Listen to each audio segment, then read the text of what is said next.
यहाँ पे। अगर यहाँ पे है तो हिटलर राज है, जो हिटलर राज पहले हुआ करता था। आज हमारा देश असल में गुलाम हुआ है, और ऐसा गुलाम देश, जिस देश के हम बाशिंदे हैं, जिस देश के हम नागरिक हैं, हमें शर्म आती है आज ये कहने की हम हिंदुस्तान के नागरिक हैं। इससे अच्छा हम किसी और देश के नागरिक होते तो शायद वहाँ पे इंसानों की कीमत होती। यहाँ पे कुत्ते की कीमत है पर इंसान की कीमत नहीं है। ये जो सरकारें हिंदू राष्ट्र बनाने की बातें करती थी, पहले इन्होंने यहाँ पे हिंदू राष्ट्र की कोई बात ही नहीं है। यहाँ पे तो जितने भी लोग हैं वो सब छात्र हैं। छात्र के लिए इस छात्रों को छात्रों से मरवा रहे हैं। ये सरकार ने आज तक जितने काम किए रात को फैसला करते हैं, सुबह इम्प्लीमेंट कर देते हैं। लोगों को बताया ही नहीं जाता कि हम करना क्या चाहते हैं, हमारी पॉलिसी क्या है। अगर आपने बच्चों को मारकर और बच्चियों को मारकर आपने अगर हिंदू राष्ट्र बनाना है, आपने विश्व गुरु बनाना है, अगर यहाँ पे है तो हिटलर राज है, जो हिटलर राज पहले हुआ करता था। आज हमारा देश असल में गुलाम हुआ है, और ऐसा गुलाम देश, जिस देश के हम बाशिंदे हैं, जिस देश के हम नागरिक हैं, हमें शर्म आती है आज ये कहने की हम हिंदुस्तान के नागरिक हैं। इससे अच्छा हम किसी और देश के नागरिक होते तो शायद वहाँ पे इंसानों की कीमत होती। यहाँ पे कुत्ते की कीमत है पर इंसान की कीमत नहीं है। माध्यम से एक बात, आपके माध्यम से एक बात मैं पूरी जम्मू कश्मीर के हिंदुस्तान की जनता को बोलना चाहता हूँ। अगर आप लोग यहाँ पर नहीं आ सकते, दिल्ली नहीं पहुंच सकते, अपने अपने घरों के बाहर, अपने अपने मोहल्ले के चौकों में, अपने अपने स्टेट में, अपने अपनी डिस्ट्रिक्ट में हर जगह प्रदर्शन करें। हर जगह स्टूडेंट्स का जो हक है।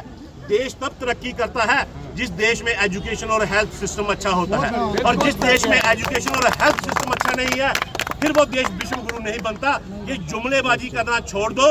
ये अपना एक पहली सरकार मैंने ऐसी देखी है जो कुल्हाड़ी लेके खुद अपने पैरों पे मार रही है, क्योंकि हमने लोगों ने आपको सर पे चढ़ाया है। और ऐसे जो लोग, ये पब्लिक है, ये जनता सब जानती है, ये राजा बनाना भी जानती है, ये रंग बनाना भी जानती है। इसलिए हिंदुस्तान की जनता से पंगा नहीं लो। धर्मेंद्र प्रधान होंगे आप अपने घर में, एजुकेशन मंत्री पढ़ा लिखा होना चाहिए, कम से कम PhD होल्डर होना चाहिए। पर आप जैसे नालायक अनपढ़ लोग जब मंत्री के कुर्सी पे बैठते हैं तो फिर देश का भविष्य ऐसे ही तार जो देश के भविष्य की बातें करते थे, ये सारा देश का भविष्य है। यहाँ सड़कों पे रुंधा जा रहा है, उनको घसीटा जा रहा है, फिर आप कैसे विश्व गुरु बनने की बातें करते हैं? आपका देश विश्व गुरु नहीं। आप अपने देश को उस स्थान पे लेके जाओगे जहां से मेरे को लगता है कि वापस आना उबरना ही बहुत मुश्किल है। मैं वो अपनी डिमांड रखने के लिए आए थे, क्योंकि हम आज़ाद मुल्क में रहते हैं, और आज़ाद मुल्क डेमोक्रेसी हमारे हिंदुस्तान में है, और हम अगर अपनी कोई आवाज़ रखना चाहें तो हम उसके लिए पीसफुल प्रोटेस्ट करने का जो हमारा संविधान है वो हमें इजाज़त देता है। और हमारे जो स्टूडेंट हैं वो उसी तरीके से यहाँ पे बैठे हुए थे, और यहाँ पर सरकार के जो गुंडे, जो वर्दी पहने हुए गुंडे कह सकता हूँ मैं उसको, क्योंकि पुलिस, ATF, आर्मी, CRPF जो बेल्ट फोर्स है वो हमारी रक्षा के लिए बनी है, ना कि वो हमारे पे लाठीचार्ज करने के लिए बनी है। पर कल का दृश्य यहाँ पर देखकर हमने देखा कि पूरे दिल्ली में, दिल्ली का पूरे इंडिया में, पूरे विदेशों तक जो है ये जो मैसेज गया है हिंदुस्तान का कि हमारी आर्मी, हमारी पुलिस, हमारी ATF हमारे ही बच्चों पे जो अत्याचार कर रही है, लाठीचार्ज, टीयर गैस। देखिए मैं जम्मू कश्मीर का रहने वाला हूँ, पर हमने ये चीज़ें वहाँ पे देखी। कश्मीर में जो बेल्ट फोर्स वालों पे पत्थर मारते थे, वो उनको घर में घुस के मारते थे, पर वो हमें उस चीज़ का इतना दुख नहीं था, क्योंकि वो पाकिस्तान के पहाड़े खाते थे, वो हिंदुस्तानी अपने आप को मानते ही नहीं थे।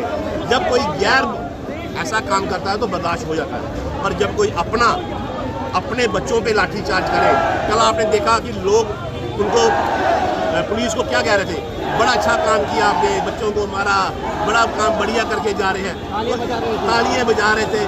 तो क्या उनके बच्चे नहीं होंगे? क्या उनके बच्चे स्कूल एजुकेशन में नहीं पढ़ते होंगे? किसी भी देश को ऊपर लेके जाने के लिए अगर आपका एजुकेशन और हेल्थ का सिस्टम जिस देश का अच्छा है तो वहाँ का ऑटोमेटिक देश उन्नति करता है। और हमारे देश में सिर्फ यही दो सिस्टम, एजुकेशन और हेल्थ, टोटली फेलियर है। लोगों को पैसा कमाने के चक्करों में पड़े हुए हैं कि पैसा, अगर आपको पैसा ही देना है तो फिर पढ़ना क्यों है?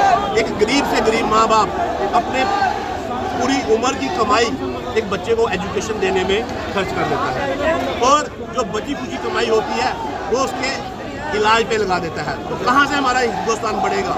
हमारे मेरे को लगता है कि पहली बार हिंदुस्तान में ऐसा हुआ होगा कि बच्चों पे, खास करके उन बच्चियों पे इनके सर फोड़ दिए गए, टांगे तोड़ दी गई, कपड़े फाड़ दिए गए। और हिंदुस्तान हम उस देश को कहते हैं जहाँ नारी को प्रथम स्थान दिया गया है।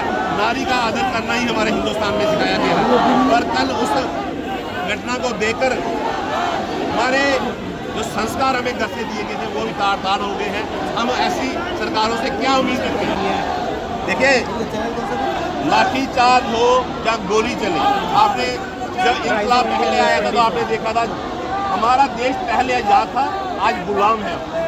ये काम तब की जब जनरल डायर ने पंजाब में जलियांवाला बाग में सब लोगों को इकट्ठा करके गोली चलाई थी, तो ऐसे ही एक तरफ से रास्ते बंद कर दिए गए थे। और यहाँ भी अभी अगर पुलिस आके यहाँ पे गोली चलाए, टीयर गैस के गोले फेंके, लाठी चार्ज करे, तो उसी की डिमांड है कि उसको अपनी कुर्सी छोड़ देनी चाहिए। और जो पढ़े, जो एजुकेशन मंत्री वो होना चाहिए कम से कम वो PhD पढ़ा लिखा इंसान, जो एजुकेशन के बारे में जानता हो कि एजुकेशन का मतलब क्या है, एजुकेशन से हमारे बच्चों को मिलता क्या है। जब एजुकेशन आपके पास होगी तो आप किसी भी मंच पर जाके अपनी बात रख सकते हैं। जब अनपढ़ लोग मंत्री बनेंगे तो फिर उस देश का भविष्य ऐसा ही होगा। इससे बड़ा कुछ नहीं हो सकता हमारे हिंदुस्तान के लिए। ये आया, हमें लगता है कि हमारा दुर्भाग्य है कि हम हिंदुस्तान में पैदा हुए। हम हिंदुस्तान जिंदाबाद के नारे तो लगाते हैं, पर जिन्होंने हिंदुस्तान जिंदाबाद रखना है, आज उनकी करतूतें आपको देखने के लिए सामने मिल रही हैं। इनके पास एक ही मुद्दा है, हिंदू मुसलमान को लड़ाओ, स्टूल कास्ट जनरल को लड़ाओ, अपनी रोटियां सेको। ये यही काम कर सकते हैं, अपने देश का भविष्य के बारे में कभी नहीं सोच सकते।